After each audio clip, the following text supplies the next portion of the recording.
got nothing to lose. When I'm down, you can bring me up, up, up, up, up, up, up, up, up, up. And when I'm hurt, you know I don't need much. You can use that magic touch. When I'm down, you can bring me up, up, up, up, up, up, up, up, up, up. And when I'm hurt, you know I don't need much. You can use that magic touch. Yo, yo. Η Νέα Υόρκη είναι η πιο απαιτητική πόλη του κόσμου. Συγκεντρώνει περίπου 250.000 μετανάστες κάθε χρόνο, κυρίως καλλιτέχνες, των οποίων πάρα πολύ μικρό νούμερο πετυχαίνει ή αναγκάζονται οι υπόλοιποι να φύγουν, διότι είναι και πάρα πολύ ακριβή και πάρα πολύ απαιτητική.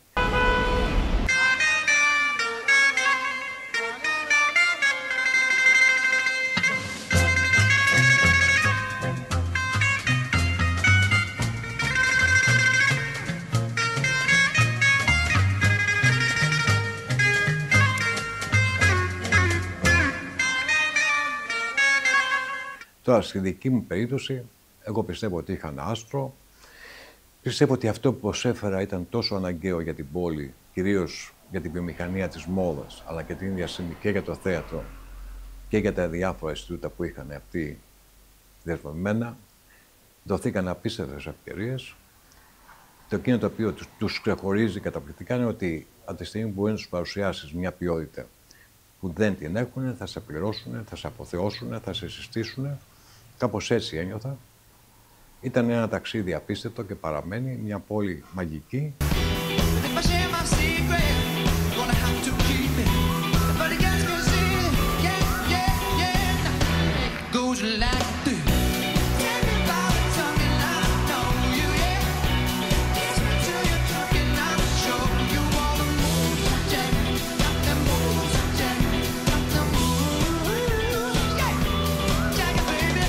Με τον Calvin Klein είχαμε τεράστιες συνεργασίες για πάρα πολλά χρόνια. Του έχω κάνει χιλιάδες χρώματα και χιλιάδες κοστούμια και πράγματα για το runway και οπουδήποτε υπήρχε. Εκείνο που είχα την τύχη να δουλεύω με ένα καταπληκτικό σχεδιαστή, ο οποίος λέγονταν Φραντζίσκο Κώστα, Βραζιάνος. Αρκετές φορές δουλέψαμε κυρίως για τα πράγματα που κάναμε επιδείξεις μόδας. Η μεγάλη ευκαιρία που μου δόθηκε μέσω αυτού ήταν ότι κάναμε το μεγαλύτερο φόρεμα που γίνει ποτέ στον κόσμο σε μετάξι, για μια διαφήμιση του αρώματος Euphoria, που ήταν μια παγκόσμια επιτυχία για τον Calvin Klein. Free the fantasy. Euphoria. Calvin Klein. Είναι μια βιομηχανία τεράστια, με απίστευτη δύναμη. Εγώ είχα και ευκαιρίες με τον Ralph Lauren. Ήμουν εκείνος που είχε κάνει στο debate με τον Trump το κοστούμι της Hillary Clinton. Ένα κόκκινο χρώμα το οποίο αυτή καταπονημένη από την εκστρατεία ήταν σχεδόν άρρωστη. Δημιούργησε ένα χρώμα το οποίο την έδειχνε δυνατή, την έδειχνε ότι ήταν σε υψηλή υγεία και σε καταπληκτική κατάσταση. Κερδίζει το debate αυτό και την επόμενη μέρα όλος ο τύπος της Αμερικής μίλαγε για το ρούχο αυτό που την έδειχνε ότι ήταν πια σε θέση ακόμα και να κυβερνήσει και να κερδίσει τον Τραμπ.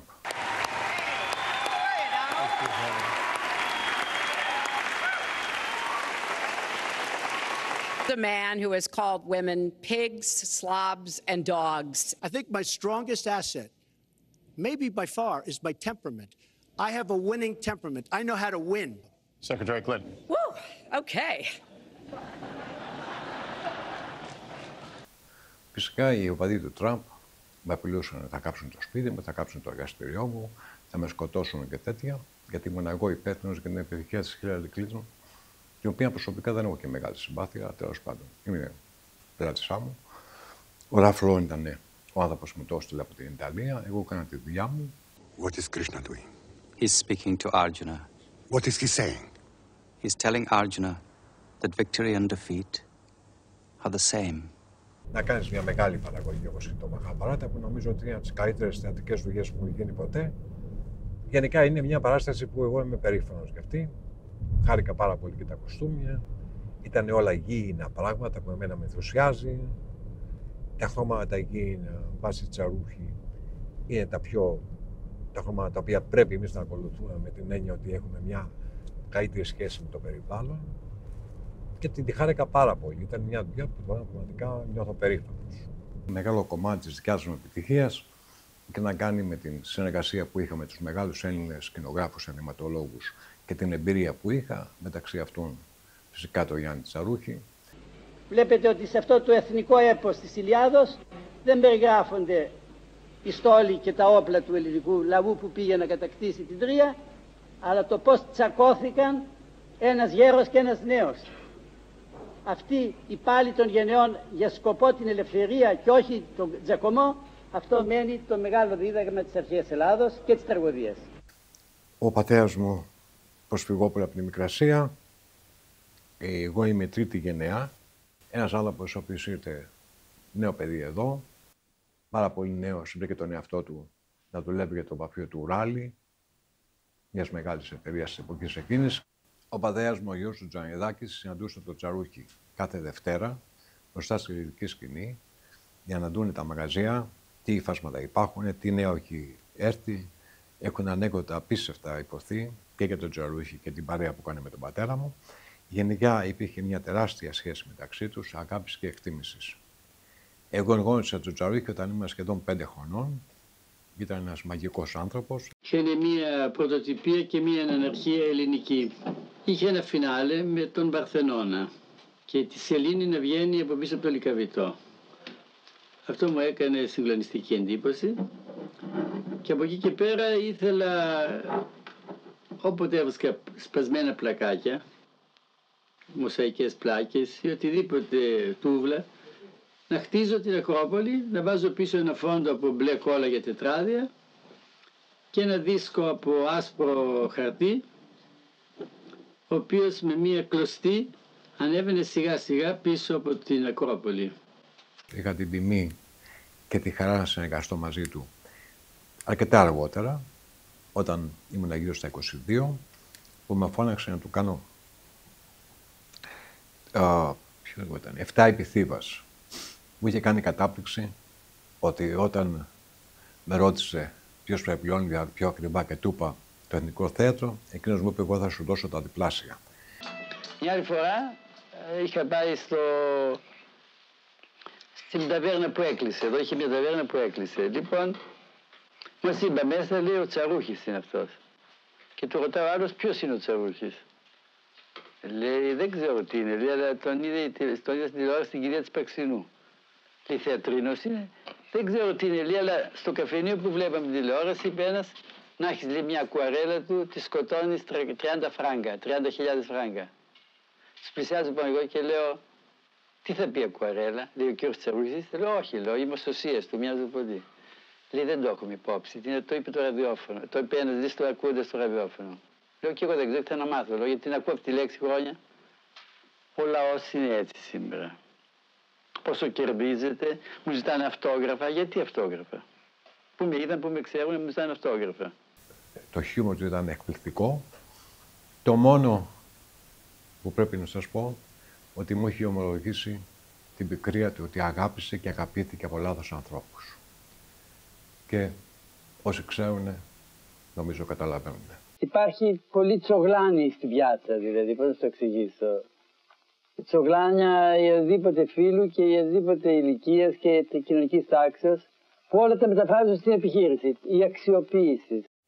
Εγώ θα τον αγαπώ για πάντα, θα τον δούμε για πάντα και νιώθω ευγνώμων που υπήρξε έστω ένας συνεργάτης του για λίγα χρόνια. Θα ήταν στην οικογένειά μου και προσφέρει πάρα πολλά. Μόνο και μόνο τη σχέση που είχε με την Κάλλας. Εγώ θυμάμαι όταν η Κάλλας ήρθε στην Επίδαυρο και έγινε αυτή η επανάσταση. Στο σπίτι μου για 5 χρόνια κουβεντιάζαν για τα κοστούμια του Τσαρούχη. Θεωρώ ευγνώμων και πολύ τυχερό στον εαυτό μου που είχε την ευχέρεια και την τιμή να δουλέψει με αυτόν τον τεράστιο Έλληνα. Καλή του χώρα.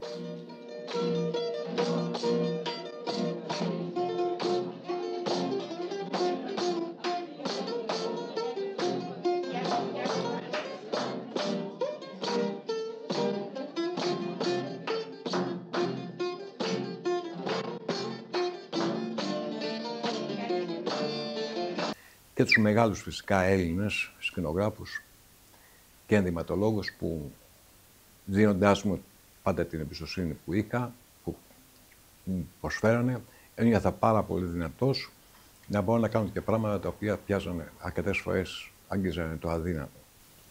Ένα καλλιτέχνη που θα ήθελα πάρα πολύ να είχα συνεργαστεί είναι ένας συνεργάτης του αδελφού μου, Σπύρου, ο οποίος συνέχισε την παράδοση στις οικογένειες στο ελληνικό θέατρο και ελληνικό κινηματογράφο. Είναι ο Γιάννης ο Μητσικόφ. Πιστεύω ότι ο κ. Μητσικόφ, αν ήταν σχεδιαστής μόδας, ίσως θα ήταν ο διασημότερος σχεδιαστής του κόσμου. Οι χρωματικές του συνθέσεις και τα ρούχα που φτιάχνει είναι απίστευτα. Έχω δει χιλιάδες συλλογές από τα μεγαλύτερα ονόματα της παγκόσμιας μόδας. Αυτό που κάνει ο κ. Μητσικόφ είναι κάτι εκπληκτικό. Είχα τη χαρά να μου στέλνει τα βιβλία του αδελφός μου. Πάντα θα τον ζηλεύω που είχε την ευκαιρία να δουλέψει με αυτόν τον τεράστιο καλλιτέχνη και ελπίζω να μου δοθεί και εμένα η ευκαιρία κάποια στιγμή, εφόσον πια δουλεύω στην Ελλάδα, να δουλέψω μαζί του. Είναι πραγματικά, ίσως νομίζω, ο καλύτερος σχεδιαστής που θα μπορούσε να υπάρχει αυτή τη στιγμή στον κόσμο και χρωματικά, αλλά θέμα συνθέσεως και όταν παρουσιάζει στη σκηνή είναι κάτι μαγικό. Ίσως η γενιά η δικιά μας είναι η πρώτη γενιά η οποία σημαδεύει την ελληνική ιστορία, έχει συνείδηση της ελληνικής ιστορίας και προσπαθεί να αποκαταστήσει τη χαμένη, αν θέλεις, ισορροπία ανάμεσα, τη χαμένη αρμονία ανάμεσα σε αυτό που λέμε λόγο και εκφορά του λόγου. Το πρώτο έργο που κάναμε με τον Αγγελόπουλο ήταν ο Μέγα Αλέξανδρος, σε σκηνικά κοστούμια με τον Γιώργο του Ζιάκα, έναν σκηνογράφο ενδυματολόγο που έχω δουλέψει πάρα πολλά χρόνια, σχεδόν το έχω κάνει όλες τις δουλειές, ο οποίος είχε έρθει και στην Αμερική, κάναμε και στην Αμερική δουλειές. Θυμάμαι ότι κάναμε στο Lower East Side ένα καταπληκτικό ινδικό έργο. Ο Γιώργος ήταν ένας άνθρωπος πάντα πολύ δημιουργικός. Εκείνο που με ενδιέφερε πάρα πολύ εμένα ήταν ότι η ποικιλία που είχε στα υλικά που χρησιμοποιούσε. Φτιάχναμε απίστευτα πράγματα από υλικά τα οποία δεν μπορούσε κανείς να φανταστεί. Ακόμα, ας πούμε, ένα καταπληκτικό νηφικό της Κοταμανίδου από μια κουνουπιέρα που είχαμε πάρει στο μοναστηράκι.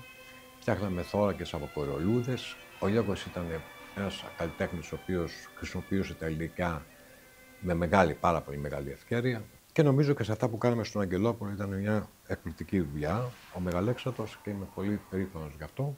Και ήταν η αρχή μιας σειράς από ταινίες του Αγγελόπουλου που δούλεψα κι εγώ και αργότερα. Μία από τις ευτυχότερες στιγμές της ζωής μου ήταν η εκλογή του Μπαράκ Ομπάμα για πρόεδρο των ΗΠΑ. Είναι η πρώτη φορά που αισθάνθηκα ότι αυτός ο λαός, ο Αμερικάνικος, στάθηκε στο ύψος της ιστορίας που απαιτούσε επιτέλους να βάλουμε τέρμα σε αυτό το πράγμα που έχει σχέση με τον ρατσισμό. Έχω αγαπήσει τους μαύρους από παιδί, από τα κλασικά εικονογραφημένα και την καλύμπα του Ερμπαθωμά και τη Μικρούλα Τόψη. Πάντα ονειρευόμουν σε μια κοινωνία που το χρώμα του δέρματος θα έχει μεγάλη αξία. Και επιτέλους, αυτοί που έχουν κάψει, έχουν σκοτώσει, έχουν κάνει απίστευτα εγκλήματα εις βάρος των μαύρων, φτάσανε σε μια μαγική στιγμή να αποφασίσουν να εκλέξουν τον πιο άξιο για πρόεδρο και ήταν πρώτος πρόεδρος των ΗΠΑ, που για μένα είναι ό,τι πιο ευτυχέστερο έχω ζήσει. Και στις δύο ορκομοσίες του και στις δύο εκλογές του, εγώ παρήγγειλα στην Κλειστόφ της Γαλλίας κάποια ειδικά ασημένια σκέπη, σαν βαρελάκια, και άφησα γράμματα στα εγγόνια μου. Ότι είχα την τύχη και την ευτυχία να είμαι μέρος της εξατίας και να είμαι παρόν όταν αυτός ο λαός, ο οποίος έχει κάψει και δολοφονήσει απίστευτα τους μαύρους, στάθηκε στο ύψος που απαιτεί η ιστορία. Είμαι πολύ περήφανος για τον Μπαράκ και επίσης και τις σχέσεις που έχω με τη Μισελ. Την πρώτη κυρία των Ηνωμένων Πολιτειών την έτρωσα για πρώτη φορά στις νοσοκομοσίες, μετά στο State of the Union. Είναι εκπληκτική τιμή για ένα καλλιτέχνη να μπορεί να φτάσει στο σημείο να σερβίρει και να δουλεύει για την πρώτη κυρία των Ηνωμένων Πολιτειών, που ουσιαστικά πρόκειται, υποτίθεται, για μια πάμπλουτη και την ίδια στιγμή πανίσχυρη χώρα. Η Μισελ είχε την ευκαιρία να πάει σε οποιοδήποτε ήθελε. Εγώ είχα την τιμή να της κάνω τα ρούχα και στις δύο ορκομοσίες και στο State of the Union και μετά όταν άρχισε να πουλάει τα βιβλία της όλη την Αμερική. Θεωρώ αυτές μια από τις ευτυχιότερες στιγμές της ζωής μου και νιώθω περήφανος που επιτέλους μπορούμε να κουβεντιάζουμε με τους συνανθρώπους μας που έχουν άλλο χρώμα, ίση πως ίση.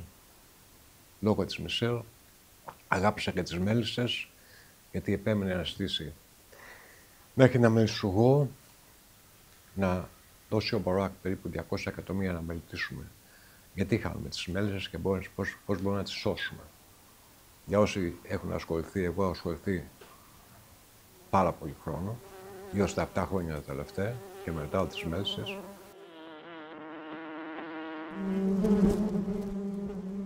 Όπως είπε ο Αϊνστάιν, αν κατούν οι μέλισσες, η ανθρωπότητα έχει μόνο 4 χρόνια ζωής. Από τη στιγμή που δεν υπάρχει επικονίαση, δεν υπάρχει διατροφή.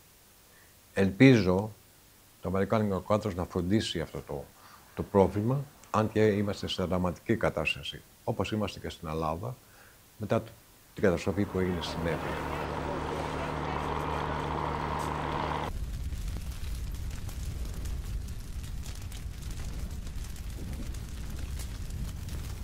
Εγώ, όραμα μου είναι να βοηθήσω αυτή την κατάσταση και ήδη κουβεντιάζω με ανθρώπους να δούμε πώς θα αντιμετωπίσουμε σαν Έλληνες αυτό το τρομακτικό πρόβλημα της καταστροφής των μελισσών, που δεν έχει να κάνει μόνο με την ποιότητα του μελιού, έχει να κάνει με το αν θα έχουμε διατροφή ή όχι για τις επόμενες γενιές. Το Colibri Ελλάς είναι μια νέα εταιρεία με βάση στη Νέα Σμύρνη. Διάφοροι καλλιτέχνες συνεργάζονται μαζί μας. Ο στόχος είναι να δημιουργήσουμε χρώματα από το DNA της φύσης, να αντιμετωπίσουμε την απειλή της κλιματικής αλλαγής, που αν δεν παρέμβουμε ουσιαστικά και με κυρία επιμέλεια την υγεία πάνω απ' όλα και κυρίως των γυναικών και των παιδιών, θα έχουμε τεράστια απώλεια ζωής.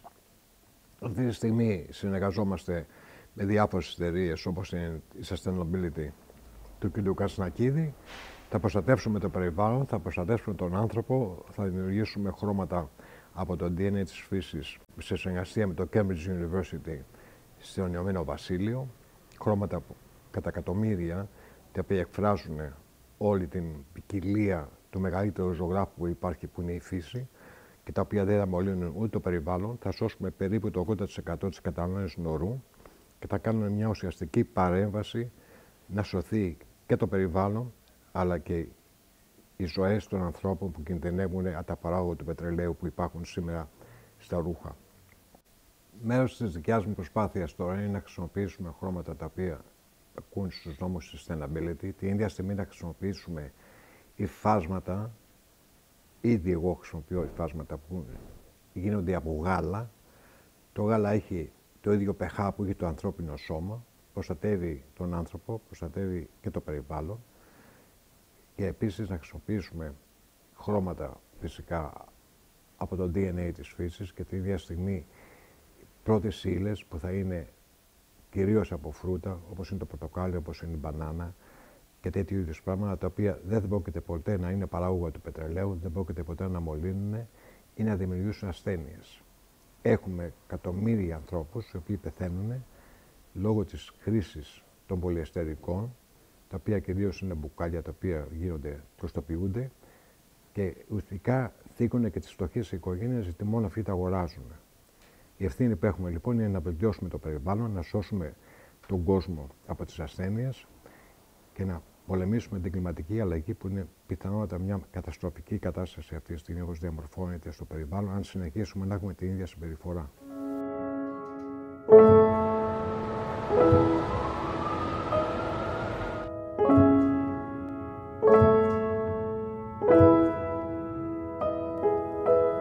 Come on, skinny love, just last the year. Poor little soul, we were never here. My, my, my, my, my, my, my, my, my, my. Staring at the sink of blood and crushed veneer.